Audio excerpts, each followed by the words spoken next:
मेरी माँ लॉयर हैं, एडवोकेट। मेरे फादर पोस्ट ऑफिस में थे। हम बड़ी लोअर मिडिल क्लास से थे। तो मेरे पिताजी ने मेरी माता जी को पढ़ाया। हमारे पास 10-10 बीघे ज़मीन थी उस वक्त। तो 5-6 बीघे ज़मीन तो माता जी को पढ़ाने में बिक गई, 5 बची। तो जब मैं बड़ा हुआ, बाहर निकला, बाहर पढ़ने के लिए मैं दिल्ली आया। फिर और पड़ोसी की ज़रूरत पड़ी, मेरी बहन वो भी आई दिल्ली पढ़ने के लिए। पैसे तो थे नहीं घर में। तो ये हुआ कि भाई अब क्या करें। माता जी ने कहा कि ज़मीन बेच दो। तो मेरे पापा ने कहा यार 5 बीघे और बच्चे हैं, इसको भी बेच दोगी तो खाएंगे कैसे। अबे उन्होंने कहा बेच दो यार लड़का हमारा अरबों डॉलर का, बेच दो। तो कुछ भगवान की वो थी कि मैं सुन रहा था उन दोनों आदमी की बातें। बेच दिया साहब ज़मीन। हम तो चले आए, पढ़ते रहे। तो जब मेरा आईएएस के लास्ट अटेम्प्ट में मेंस नहीं हुआ तो मेरी स्थिति एकदम, मतलब मैं उसे बयां ही नहीं कर सकता, उस पर मैं जाना ही नहीं चाहूँगा। 7 महीने बड़ी अजीब सी स्थिति में रहे, क्योंकि हम जो मिडिल क्लास के लोग हैं ना, उनके लिए ये सब तैयारी नहीं है। हमें नौकरी नहीं चाहिए, हमें जगह बनानी है। और सर अगर आपको लगता है कि ज़िंदगी में लड़ाई नहीं करनी पड़ेगी तो आप गलतफहमी में जी रहे हैं सर। लड़ना है सर, ज़िंदगी का मतलब लड़ना। अब आप डिसाइड करो कि कहाँ। चपरासी बन गए सरकारी एसबीआई में, कितनी सैलरी? 25,000। आप सोच के देखो, अगर आप में से बहुत सारे लोग होंगे जिनका महीने का खर्चा 15,000 रुपया होगा, आपका अपना। और अगर आपके घर में 3 भाई बहन हैं तो 45-50 हज़ार तो आप ही लोग खर्चा करते हो। आप सोच को देखो, अगर आपको 25,000 सैलरी मिली तो आपका घर कैसे चलेगा? वो लड़ाई नहीं है। आप कहते हो भाई साहब पढ़ाई करने में बड़ा लड़ाई करना पड़ता है। सर जिंदगी का मतलब लड़ाई है सर, लेकिन कैसे? हंस हंस के। आपने किसी को चाटा मारा, हंस रहे कि भाई साहब मजा आ रहा है, एक मार दूं भाई साहब। गुस्से में नहीं मारना है। जिंदगी मतलब लड़ाई, और लड़ाई मतलब हंस हंस के लड़ना, तभी जीतोगे। फिर मैं वापस आया। फिर मेरे एक दोस्त हैं, वो कोचिंग चलाते थे इलाहाबाद में। तो उन्होंने मुझे बुलाया, बोले अवध भाई हमारे एक पुराने टीचर हैं, वो भाग गए हैं, आप जरा आके पढ़ा दो। तो मेरी एक्सीडेंटल एंट्री हो गई इसमें। तो पढ़ाने लगा। तो पहले दिन मैं गया पढ़ाने, तो करीब 50-50 लड़के थे, तो उसमें आधे से ज़्यादा चले गए। मैंने कहा ये क्या हो गया यार। मेरा दोस्त भी बड़ा नाराज हुआ कि क्या पढ़ा दिए यार, सब लड़के भाग गए। फिर मेरे एक सीनियर थे, मैंने कहा यार पढ़ाया तो मैंने बहुत। बोले यही गड़बड़ कर गए, ज़्यादा नहीं पढ़ाना, थोड़ा थोड़ा पढ़ाओ। ये पढ़े लिखे लोग हैं बड़े, इनको बता दो करना क्या है, इनको स्पून फीडिंग मत करो। फिर मैं पढ़ाने लगा। पढ़ाते पढ़ाते एक नया लाइफ मिली। मेरा पहला स्टूडेंट जो आईएएस हुआ वो राजू शुक्ला, अभी झांसी में है।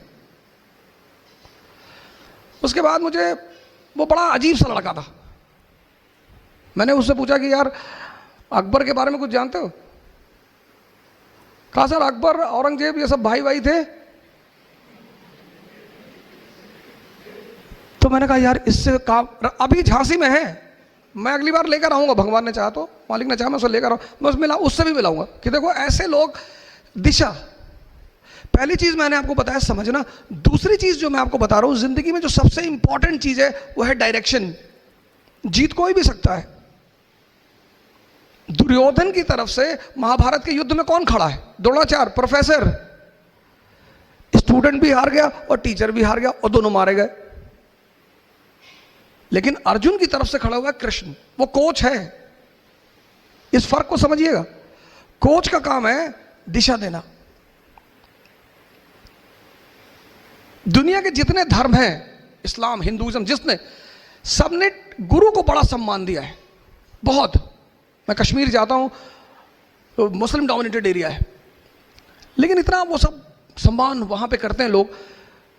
कहते हैं सर बड़ी इज्जत दी गई है गुरु को, इसीलिए वो दिशा दिखाता है। दिशा पहली चीज आपको समझ डेवलप करनी है। दूसरी चीज, किसी भी फील्ड में जा रहे हैं ना, उसका डायरेक्शन पता करिए। मैं हम साइफन की बात कर रहे हैं, फिर इस फील्ड में मालिक ने शायद सर पे हाथ रख दिया और कायदे की कहानी चल पड़ी। फिर मैंने कई सारी कोचिंग पढ़ा है, मैं बाद में वाजीराम में आ गया। वाजीराम में 20-20 हज़ार लड़के, और हमारा बॉस बड़ा अच्छा है, वो हमें लिफाफे में पैसा नहीं देता, बोरे में देता है। कहता बोरा ले आओ और भर लो। तो मैं अपने घर गया, तो जिनको हमने अपनी जमीन बेची थी, मैंने उनसे पूछा कितना पैसा लोगे? जितना तुम सोच सकते हो उसका डबल दूंगा, जमीन वापस कर दो। उसने कहा कि 20 लाख की है। मैंने कहा 40 ले लो, पर मेरे नाम पे कर दो। हमारे माँ बाप मतलब भगवान।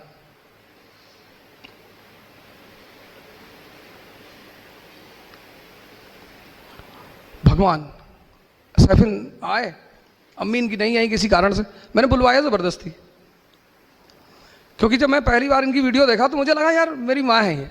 ऐसे उन्होंने भी स्ट्रगल किया, और आज उसने मतलब ऐसे मुकाम पे बिठा दिया कि आपका जो सबसे बड़ा जिम्मेदारी है दुनिया, और कोई जिम्मेदारी है ही नहीं, बाकी अपने आप चलेगी।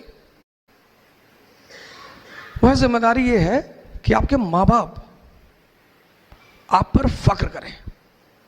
मैं भी बुलाऊंगा माँ बाप दोनों लोगों को, ये बात अपनी जिंदगी में रखिए। फक्र किसी भी बात पर, किसी भी बात पर, कि मेरे बेटे ने हिंदुस्तान पे कब्जा कर लिया। समझिए, दिशा देखिए, दिशा। मेरे एक दोस्त हैं दानिश फिरोज शमसी, कहते हैं मैं नमाज कभी छोड़ता नहीं, मालिक मेरी सुनता नहीं।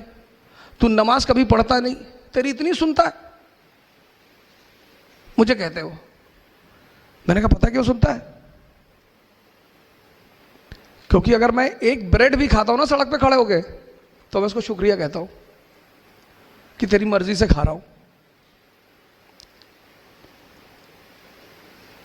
मालिक की सबसे बड़ी चीज क्या है? शुक्रिया। आईसीयू में जाके देखो, आईसीयू जाना, आईसीयू, कभी आईसीयू जाओ हॉस्पिटल के, वहां लोगों को देखो जो 25-25, 30-30 दिन से लेटे हैं, गाजर का पानी पी रहे हैं। तो जब बिरयानी खाओ तो आईसीयू को याद कर लो, शुक्रिया के भाव पैदा हो जाएंगे, और जैसे ही पैदा होंगे रिजल्ट मिलना शुरू हो जाएगा।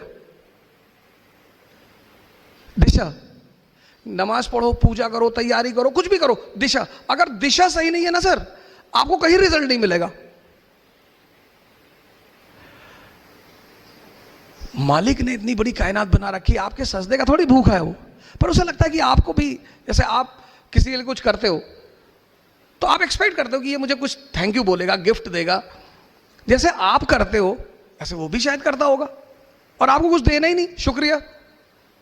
यही इसीलिए वो मालिक है, हमें कुछ देना ही नहीं।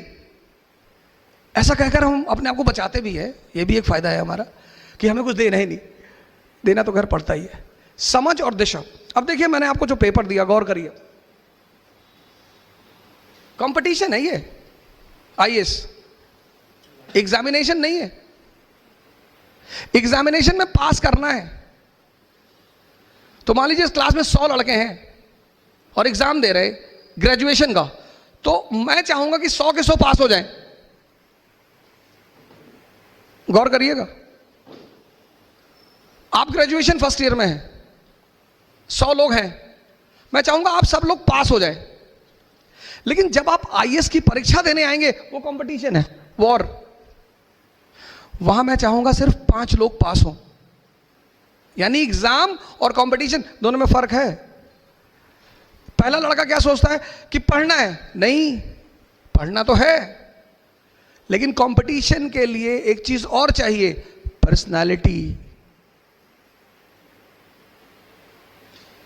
भीष्म पितामह अर्जुन से ज्यादा बड़े योद्धा हैं, लेकिन उनको यह नहीं पता कि जीतना कैसे है। तो कृष्ण कहता है अर्जुन से कि शिखंडी को खड़ा कर दे, पितामह खत्म। यह है कंपटीशन। पहली चीज, कंपटीशन सिर्फ शिक्षा का खेल नहीं है, सिर्फ एजुकेशन नहीं, पर्सनालिटी, अंडरस्टैंडिंग, मैंने आपसे कहा, समझ। समझ जो है ना, मैंने कहा लेजिस्लेचर का कोई एग्जाम नहीं होता, मेंबर ऑफ पार्लियामेंट बनने के लिए कोई एग्जाम नहीं है। क्यों? क्योंकि आप राजा हैं। राजा के दरबार में कौन? बीरबल। पहली बात, राजा से कोई सवाल नहीं करता। मान लो किसी ने हिम्मत कर लिया, सैफिन साहब बैठे, इनसे कोई सवाल करेगा? लिख लिया डायरी में, अंदर नाम के एनकाउंटर करवाना इसका।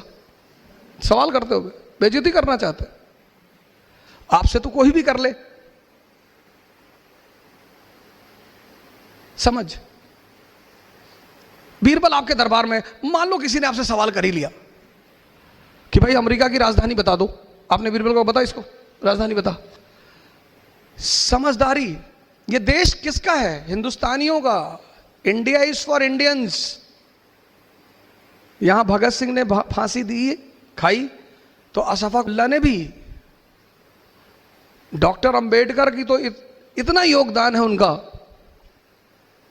कभी आपको मौका मिले, इन लोगों को पढ़िए प्लीज।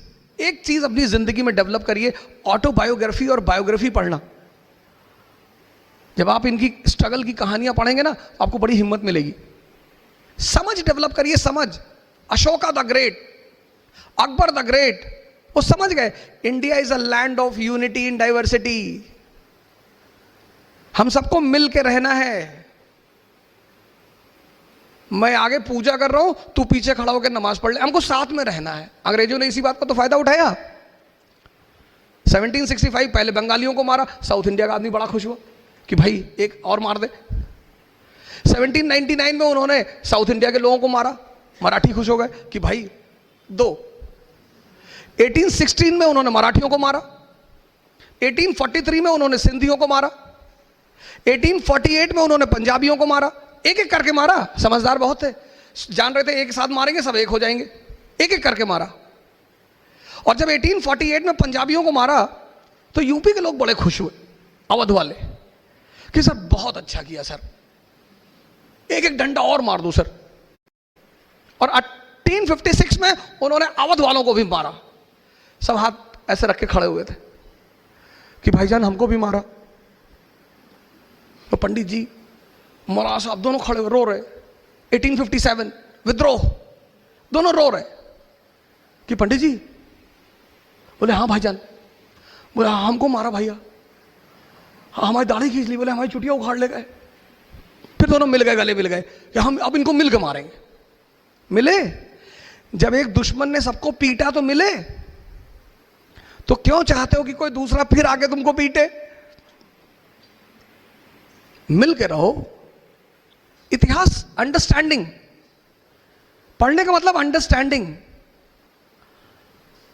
अमेरिका की गुलामी करते हैं हम, टेक्नोलॉजी मांगते हैं उससे, क्या जरूरत है? हम एक टेक्नोलॉजिकल इंस्टीट्यूट बना दें अयोध्या में, राम रहीम टेक्नोलॉजिकल इंस्टीट्यूट, और बना दें, और कुछ बना दें, doctor Ambedkar technological institute, Syed Ahmad. हमें क्या करना है? टेक्नोलॉजी। हम कुछ ऐसा बनाएं कि पूरी दुनिया हमसे खरीदे, हमारे मुल्क में पैसा बहे। और जब आपके घर में पैसा बहेगा तो क्या होगा? आपका मुल्क, घर खुशहाल होगा। आपका घर खुशहाल होगा तो हर आदमी ट्रू हिंदू होगा और हर आदमी ट्रू मुसलमान होगा। क्या मंदिर में जाने से ही लोग पूजा कर लेते हैं या मस्जिद में जाने से? समझदारी। Ashoka the great. जैसे आज हिंदू, मुस्लिम, ईसाई लड़ रहे, ऐसे तब ब्राह्मण, बौद्ध और जैन लड़ रहे थे, पर वो समझदार शासक था, इसीलिए द ग्रेट कहा गया। पढ़ने की वजह से नहीं, समझदारी की वजह से। Akbar the great. हिंदू, मुसलमान, और हिंदू आपस में, मुसलमान आपस में, शिया सुन्नी, तो उसने तौहीद इलाही चलाया।